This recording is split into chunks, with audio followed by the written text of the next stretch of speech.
Shalom, Bapak, Ibu, saudaraku yang kekasih dalam Tuhan Yesus Kristus. Perkenalkan, nama saya Cornelius Ritiau.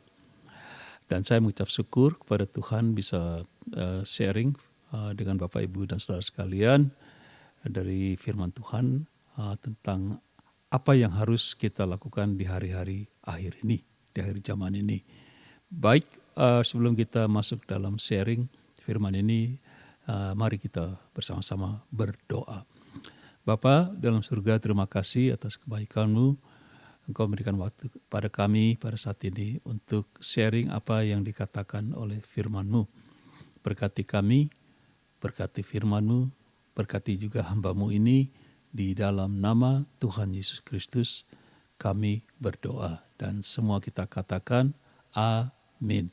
Jadi Bapak, Ibu, Saudara, mari langsung saja saya akan perkenalkan judul dari firman pada hari ini. Saudara bisa lihat di screen, saudara, yaitu judul Waspadalah terhadap penyesatan. Waspadalah terhadap penyesatan. Jadi di sini adalah waspada itu berarti seperti kata satu warning ya, satu peringatan bahwa di akhir zaman ini akan ada penyesatan. Mari kita lihat apa yang dikatakan oleh Tuhan Yesus sendiri. Apa yang dia katakan kepada murid-muridnya. Kita akan masuk dalam kitab Matius pasalnya yang ke-24 ayatnya yang keempat. Matthew 24 verse 4. Jawab Yesus kepada mereka, waspadalah supaya jangan ada orang yang menyesatkan kamu.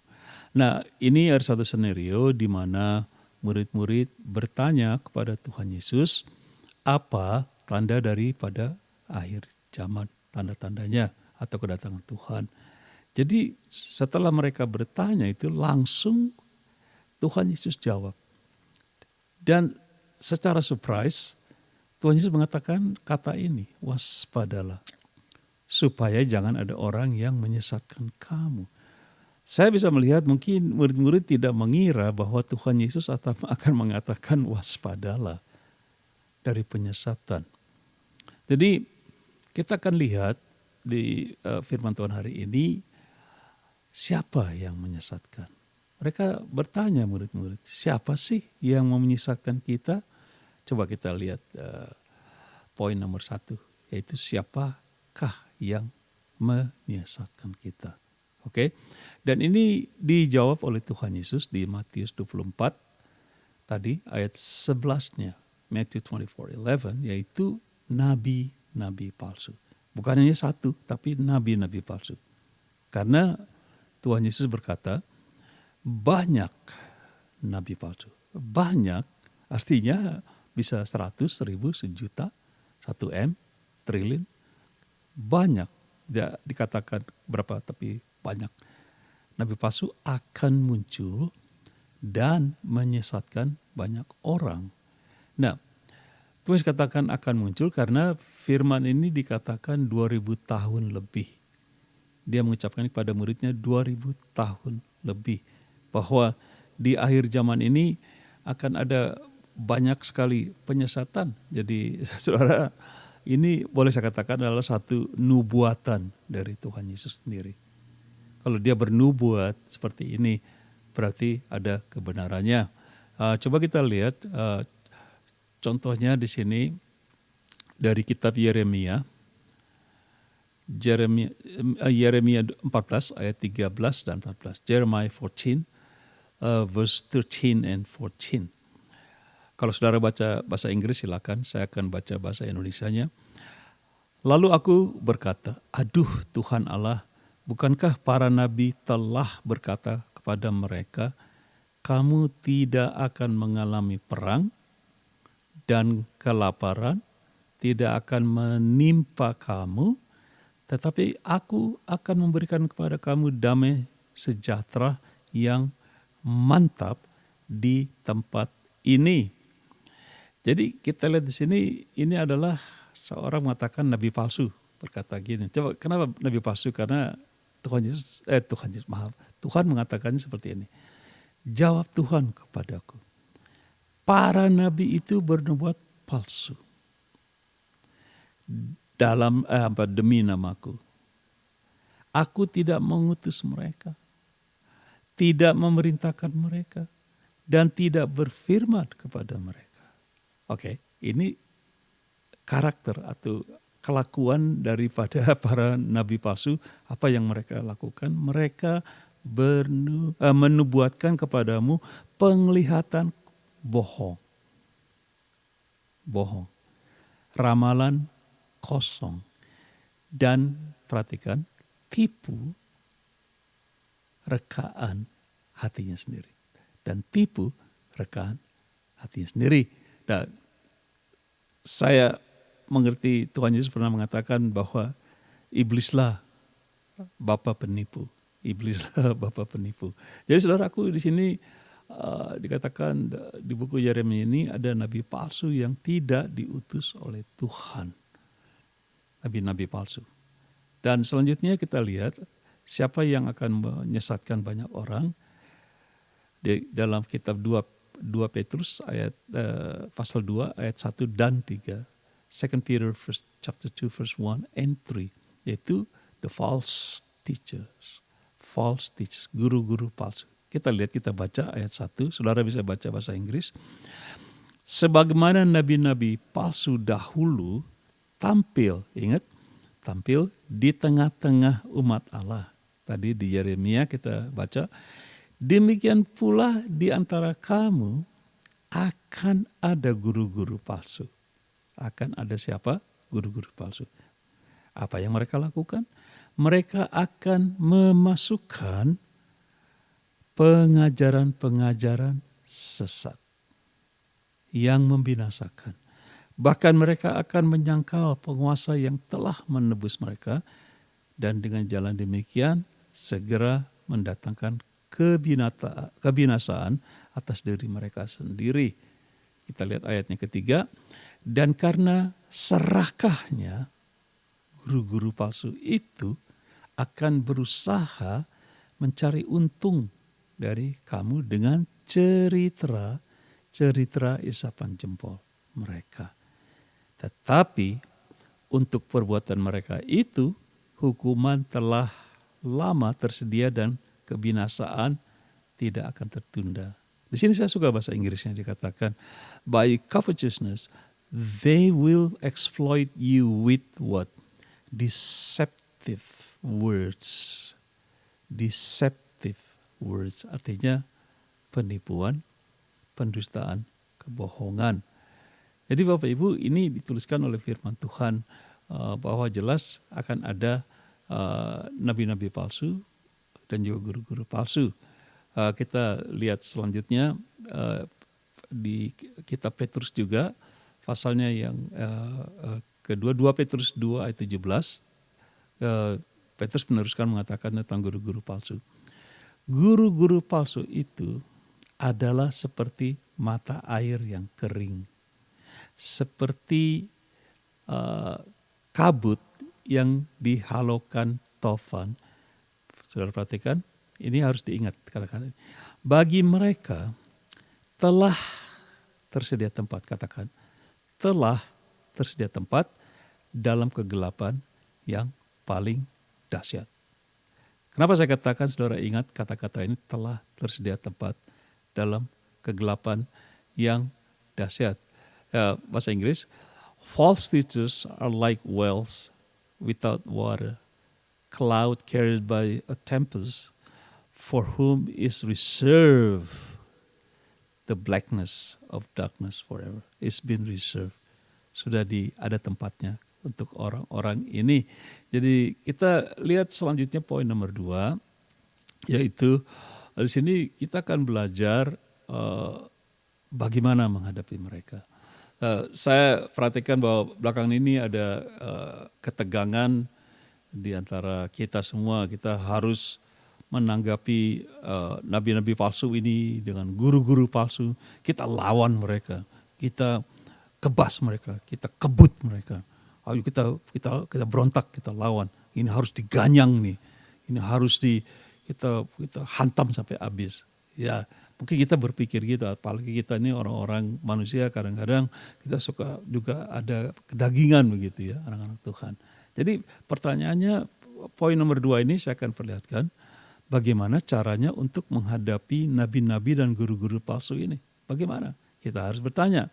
Nah, saya tuliskan di sini, nomor 1, caranya, saudara perhatikan, Tuhan Yesus tidak mengatakan lawanlah. Oke. Tuhan Yesus tidak pernah berkata kepada muridnya di Matius pasal 24, kamu harus lawan mereka, ganyang mereka, habiskan mereka. Itu tidak. Tapi Tuhan Yesus katakan, waspadalah. Waspadalah itu bukan kita melawan, kita perang lagi, bukan. Waspadalah kita berjaga-jaga supaya jangan ada orang yang menyesatkan kamu. Oleh sebab itu kita harus sungguh-sungguh kenal siapa Tuhan Yesus dan firman-Nya. Karena kita berjaga. Kita harus tahu kita di pihak siapa. Bukan kita lawan. Jadi Tuhan Yesus katakan kamu waspadalah. Nomor 2, firman Tuhan katakan untuk kita menghadapi nabi-nabi palsu dan guru palsu ini, yaitu kedua saya tulis di sini, kita harus kenakanlah seluruh perlengkapan senjata Allah. Kenakan seluruh perlengkapan senjata Allah. Nah, untuk apa senjata Allah? Yaitu kita akan lihat nanti di sini contoh. Coba kita lihat di kitab Efesus pasal 6 ayat 10 sampai 13. Ephesians chapter 6 verse 10 through 13. Firman Tuhan berkata, akhirnya hendaklah kamu kuat di dalam Tuhan, di dalam kekuatan kuasa-Nya. Ingat, saya katakan kita harus kenal siapa Tuhan kita. Kita harus berlindung dalam Tuhan kita. Kita mengerti penyesatan yang akan datang, kita tidak lari loncat kemana-mana, tapi kita malah sebagai kita berlindung di dalam kekuatan Tuhan. Hendaklah kamu kuat di dalam Tuhan. Bukan kuat di dalam teologi kita. Saya sering melihat banyak kita ini sudah hamba-hamba Tuhan sudah saking tingginya teologikanya. Mereka berpikir, saya punya teologika ini saya bisa melawan. No, kita punya kekuatan bukan di dalam pengetahuan kita saja. Memang bagus kita punya kekenalan pengetahuan Tuhan Yesus. Tapi kita kuatnya di dalam Tuhan. Berdiam di dalam Tuhan. Karena Dia pembela kita. Di dalam kekuatan kuasa-Nya. Nah, ini pertahanan kita. Amin. Dan kita baca ayat 11-nya. Kenakanlah seluruh perlengkapan senjata Allah. Supaya, perhatikan, supaya kamu dapat bertahan. Bertahan melawan tipu muslihat iblis. Jadi kita sifatnya bertahan dalam melawannya, kita bertahan tipu muslihat ini, yaitu kita harus mempergunakan seluruh perlengkapan senjata Allah. Kita kenakan, kita pakai senjata Allah. Coba kita lihat ayat 12 dikatakan, karena perjuangan kita bukanlah melawan darah dan daging, tetapi melawan pemerintah-pemerintah, melawan penguasa-penguasa, melawan penghulu-penghulu dunia yang gelap ini, melawan roh-roh jahat di udara. Dalam kata lain, kita tidak bisa melihat siapa musuh kita. Oleh sebab itu kita berlindung di dalam Tuhan. Kita bertahan di dalam Tuhan. Coba kita baca ayat 13-nya, dikatakan, sebab itu ambillah seluruh perlengkapan senjata Allah, supaya kamu dapat mengadakan perlawanan pada hari yang jahat itu, dan tetap berdiri sesudah kamu menyelesaikan segala sesuatunya. Saudaraku, firman Tuhan jelas sekali mengatakan bahwa kita ini tidak ada kekuatan. Kita ini tidak mempunyai kekuatan apa-apa untuk melawan nabi-nabi palsu, untuk melawan guru-guru palsu. Karena mereka datang dengan penyesatan. Mereka mengajarkan hal-hal yang palsu. Mereka introduksikan kita dengan hal-hal yang palsu. Jadi saya katakan tadi, kalau kita tidak kenal yang asli, kita tidak kenal firman Tuhan, kita tidak kenal Tuhan Yesus, secara pribadi kita tidak tahu firman-Nya. Seperti firman Tuhan katakan, umatku binasa karena tidak mengenal Allah. My people are destroyed because of lack of knowledge. Kita pakai senjata kita, yaitu senjata kekuatan dalam Tuhan. Jadi saudara bisa baca sendiri nanti di Alkitab ayat 14 sampai dengan kalau tidak salah yang ke-18. Itu apa itu senjata-senjata perlengkapan senjata Allah. Saudara bisa baca sendiri. Jadi saudaraku, saya hanya ingin menyampaikan sekali lagi bahwa pada saat terakhir ini akan ada sekali banyak sekali hamba-hamba Tuhan yang palsu. Nabi-nabi palsu akan bermunculan. Guru-guru palsu. Dan mereka mungkin orang-orang pintar. Mereka mungkin hebat. Mereka mungkin bukan orang-orang bodoh. Mereka, saya sering katakan kepada gini, saudara, sejago-jagonya kita, saya sekolah teologi, saya sekolah Alkitab, tapi sejago-jagonya kita, sehebat-hebat hati kita, iblis lebih hebat. Iblis lebih tahu dari semua ini. Dan kita melawan tipu muslihatnya. Susah. Kita tidak bisa melawan tipu muslihat iblis. Kalah. Jadi saudaraku, saya harap bahwa firman hari ini bisa menolong kita untuk bersiap-siap, berwaspada, melawan kuasa-kuasa yang berterbangan di udara ini, kuasa-kuasa kepalsuan, kuasa-kuasa yang menyesatkan kita. Jadi saudara tidak usah pusing. Saudara tidak usah waduh saya mesti hebat, saya harus lawan, mesti kekuatan saya. Bukan, kita melawan dengan kekuatan Tuhan. Kita berlindung di dalam Tuhan. Saya kalau ada orang, seperti saya katakan pribadi ya, ada orang mau ngoceh apa aja, mau khotbah apa aja, silakan. Karena tadi dikatakan, kita tidak usah bikin apa-apa, karena mereka sudah disiapkan tempat mereka sendiri. Sudah disiapkan. It's been reserved. Kemana tempat mereka orang-orang ini Tuhan sudah siapkan. Jadi kita tidak usah menolong Tuhan. Tuhan, saya nolong Tuhan mau taruh mereka di situ ya tempatin. Tidak. Tuhan sudah siapkan tempat-tempat bagi orang mereka. Yang penting kita waspada, bersiap-siap. Kita tetap pegang iman kita. Kita kuat di dalam Tuhan. Oke? Jadi saya harap firman ini sekali lagi memberkati kita semua. Mari kita berdoa. Bapak, terima kasih ya Tuhan. Firman-Mu sudah disebarkan dan tidak akan keluar percuma, akan melakukan apa kehendaknya. Sekali lagi berkati kami semua berkat firman-Mu. Terima kasih ya Tuhan. Di dalam nama Tuhan Yesus Kristus kami berdoa. Dan semua yang sepakat katakan haleluya, amin. God bless you. Bye-bye.